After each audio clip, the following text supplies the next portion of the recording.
Hey YouTube, it's me, BrandonColonel again. Next video that I've got for you, just in case the video quality seems off, I just got a new computer and it was saying that it records in HD, so I want to test it out to see if it's any better than my phone.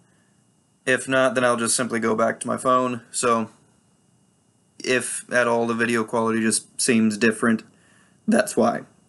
I actually plan on knocking out a few videos today, so if this is literally the only video that's different, I actually plan on uploading this one first before I even get to the other videos to see where it's at. But so, without further ado, let's actually get to the video itself. A couple of weeks ago, and I wanted to wait a couple of weeks just so that way, at the very least, there was a possibility of the other one getting somewhat buried. But basically, I saw a video not too long ago that was going over sharpening. And being fairly adept at sharpening myself, I mean, I've shown you guys my work, which here's one that I've actually recently done. I don't know just how well that'll actually come up in this camera, but you should be able to see that there's a very keen mirror polish on there. And here, got some more hair on this arm. Yeah, that's smooth. But yeah, so that's one that I've just recently done. One single pass, and I am now bald in an entire area of my arm. So that just goes to show that I know what I'm talking about when it comes to sharpening. Not to mention, my recent trip to Blade Show, Ken Schwartz, literally the inventor of the KME, told me that he would pay me to sharpen a knife for him. If somebody who designed a system sharpener says that you're good enough freehand sharpening that he would pay you to sharpen a knife for him, because it's just every bit as good as his system, you know you're doing something right. So, needless to say, I know what I'm talking about when it comes to sharpening. So, without further ado, the point of this conversation, or rambling, I guess, not really a conversation, unless you want to get it down in the comments section. But anyways, I digress. The point of this is I saw a video recently saying that all that you need in order to make a phenomenal edge is a cheap 220 grit stone, which I will pull out two different 220 grit stones, but all that you need is a 220 grit stone and a strop, and that's it. Now, thing is, this guy was pulling out the aluminum oxide, I believe it was the Edge Pro Apex stones, the ones that come with the kit. Most people don't stick with the original stones for a reason. They're aluminum oxide. While that's not terrible, they're also not the best. There's a reason they're only 15 bucks a piece. I actually think they're 17 bucks a piece, but either way, there's a reason why they're so cheap. However, that's also fairly expensive for what they are. Basically speaking, what he was saying was that you only need a 220 grit stone and a strop. And that's all that you need to get an absolute razor-popping, hair-splitting edge, or razor-popping, just a razor-sharp, hair-popping edge, and just strop it up after you're done, and you'll have a knife that is every bit as sharp as somebody who takes their knives up to an 8,000 grit Waterstone and above. And I just look at that and know full well, this is a guy who doesn't actually know truly what he's talking about. To an extent, he's not entirely wrong. Here's why. And let me just pull this knife back out for an example. I won't actually be able to show you the example because I don't intend on doing what he does. But basically speaking, say that you take this Lansky ceramic stone, Already this is actually better than the aluminum oxide stone that he uses. Ceramics are just better in every way. They last longer, they don't wear as quickly, but in general it's just a better stone. Now, say that I were to take this aluminum oxide, or this 220 grit stone, and say that it was aluminum oxide, and I were to just sharpen away, and get all the burrs, do everything that I'm supposed to. Well, one thing that he's doing in particular is he's leaving the burr on one side and not getting rid of it, and then he goes to a strop, and then just simply strops that burr straight up. At which point, you now have a complete wire edge that is stood up. And so, basically what that edge is doing is that the burr is this part here. Your edge is right here. The reason why you can't really cut with a burr is because your edge is technically down here. What you see, excuse me, I always get the hiccups. I don't know why. But what you see is right here. You don't really see this. You can feel this if you actually take your finger up the edge. But what you're doing with stropping is you're taking that wire and you're putting it back up. Right here, this is the beefy part of your edge. This is what you usually should be cutting with. This is a wire that shouldn't be there, and it's incredibly fragile. Now, when you stand up that wire, you literally have a razor sharp edge, and it will very easily and clearly shave hair. But not for very long. It really won't do it for more than just a couple of passes through cardboard, if even that much. So where this guy is getting away with being able to say that's all that you need, I don't know if he sharpens his knife every 2 days or what.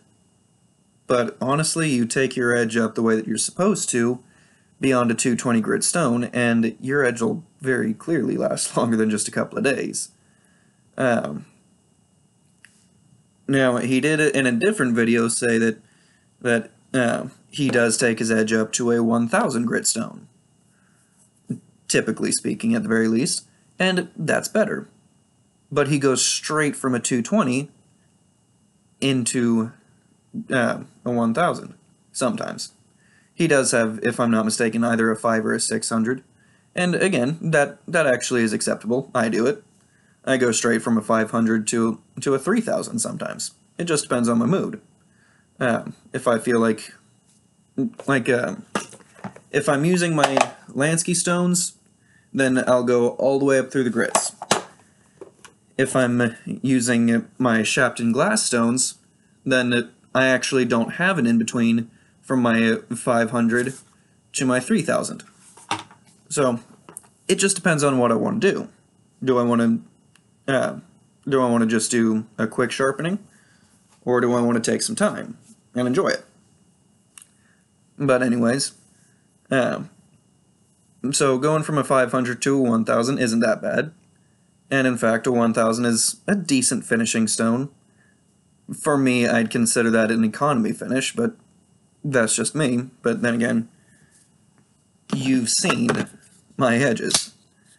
I don't exactly do economy finish. Not unless I'm being paid to do just that alone. So, there's that. But anyways, again, I digress. One thing that he was saying was that all that you need is a 220, and really a 1000 is for little more than aesthetic purposes and slight edge retention capabilities.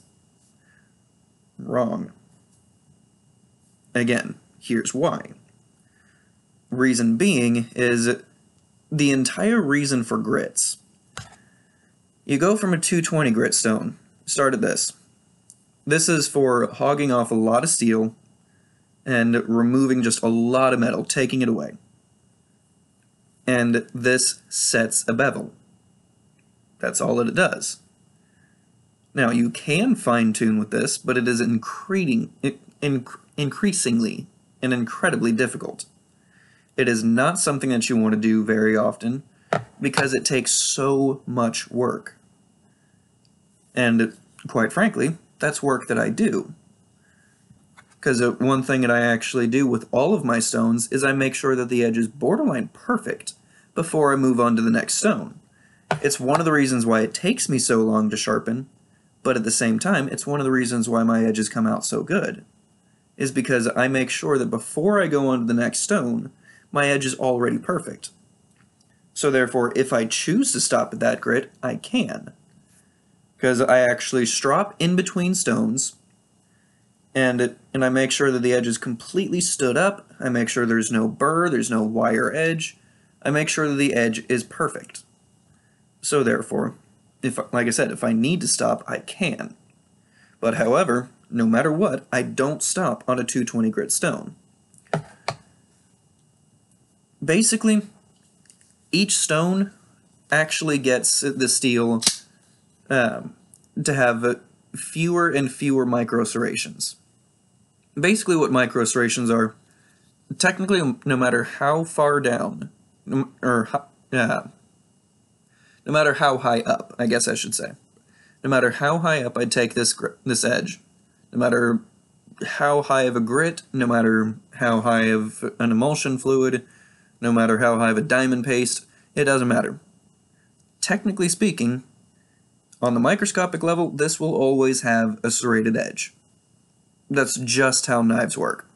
You can't get it fully smooth. Now, if you're running your fingernail across, you're running your finger across, you'll never be able to tell. You will swear to God Almighty that this is completely and fully a fine edge knife. You look under a microscope, that'll tell you a different story. That's where the micro serrations come into play. Basically speaking, micro serrations are actually what causes edge degradation over time. The micro serrations make it easier to dull. The micro serrations make chips a lot easier. In general, it's just a lot easier overall to get edge degradation with a 220 grit stone. Reason being, a 220 grit stone leaves bigger micro serrations. And a 3000 or 8000 grit superstone, those things will leave very, very tiny micro serrations.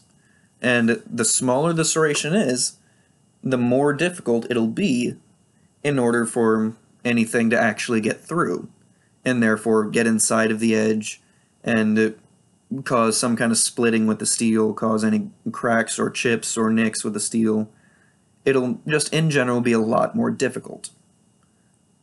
Right now, the only company on the planet that has ever been able to truly get rid of all micro serrations is Rockstead. And they don't release their technology on how they do it. The only thing that they say is, there are no micro serrations here. We have a special machine that completely gets rid of all micro serrations, and that is the secret behind their amazing ability to hold an edge for years. I mean, you take their standard ZDP 189 steel and put it through their process, you could look at the molecular level and you probably wouldn't even see anything, not just the microscopic, the molecular level. And you still wouldn't be able to see any micro serrations because of whatever they do with their product. But, so nobody except Rockstead actually knows what they do. However, you just take a simple whetstone, I don't care what you do, you ain't getting rid of micro serrations. So that's why it's best to actually go through the grits, because it makes those micro serrations smaller and smaller and smaller. So that's why it works. So, as far as what that guy was saying, don't believe that you can simply stop at a 220 grit stone and have every bit as good of an edge as an 8000 grit stone or beyond, or even as good as a 5000 grit stone for that matter. Can you easily stop at a 2000 grit stone and say you're done? Yes, of course. I did it all the time. At the beginning of my YouTube channel, I didn't ever think that I would go beyond a 2000 grit because I didn't think I needed beyond a 2000 grit. Technically, you don't. However, I have noticed a difference when I do take it up to an 8,000 grit stone, continue to strop it with various compounds, and just go beyond. There is a difference. And for somebody who's noticed the difference across a vast array of knives like I have, the difference is quite clear. The video that I was watching, I looked through the guy's channel, and he doesn't really have very many knives, it looks like. He does have a few, but it doesn't really look like he has a whole awful lot. But also he was saying that he does have other more expensive water stones. However, he was talking about king stones. King stones are the budget line of water stones. If you're talking about more expensive water stones, then you're talking about Shapton glass stones.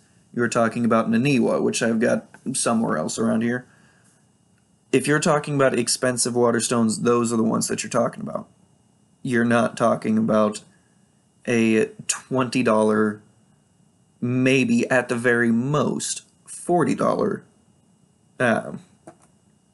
kingstone.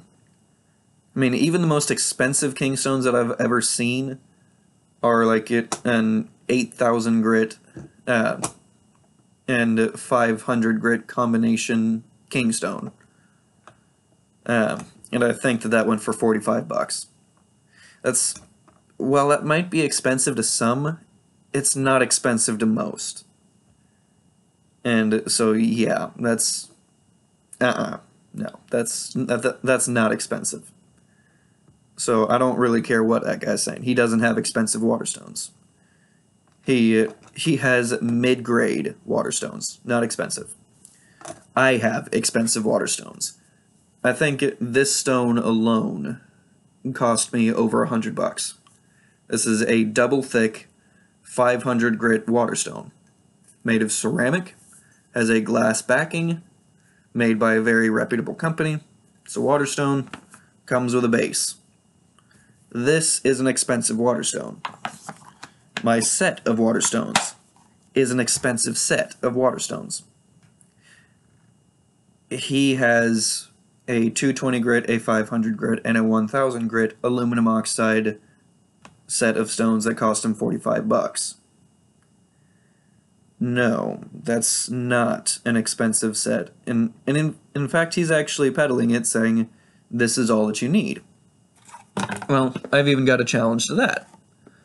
If you're going for the same kind of budget, for the same kind of sharpening, the same level of ability, no, don't go with the Edge Pro. Go with the Lansky, because even he's promoting freehand sharpening, which I fully support. This, including the blue sapphire stone, which is also ceramic, I don't know why they call it a sapphire stone, because it's literally just a ceramic stone with a blue base, and it's a 2000 grit. But anyways, all of this that you see here, plus one stone that you don't see here, because I actually took out the 80 grit stone, so that way I can make room for the 2000 grit stone, and I've got the 80 grits somewhere else. So, for 6 grits, you can actually escape for under $45, depending on exactly which deal you find. You get ceramic, you get a box to put it in, and not to mention, you can hold these stones in your hand. And you're not going to cut yourself because of the way that everything works. So, just simply make sure to keep your thumb in line, and then you can easily sharpen. These are a lot easier to use than those Edge Pro stones. They last longer. I think that the first time that I ever flattened these stones, for one, it was a nightmare, because flattening ceramic is in fact a pain in the butt. But at that, it took me over 2 years before I needed to flatten them the first time. That's a long time. If you can go 2 years without needing to flatten your stones, you're doing something right. And honestly, hopefully I can find it right here. No, I think I might have left it somewhere else. But I actually just simply got a Smith's double-sided diamond file sharpener. After getting that, that's actually a decent flattener. That's really all that you need. And you actually can get just an ordinary sandpaper. I've actually seen some people get what they call banker's glass, and then get some silicon carbide powder, I think they call it, and just try to get a grit that actually matches the grit of your stone. So you might spend a bit of money doing this, but get a bit of silicon carbide powder, put it on some glass, and then you can actually flatten your stones using that. And it's not all that difficult.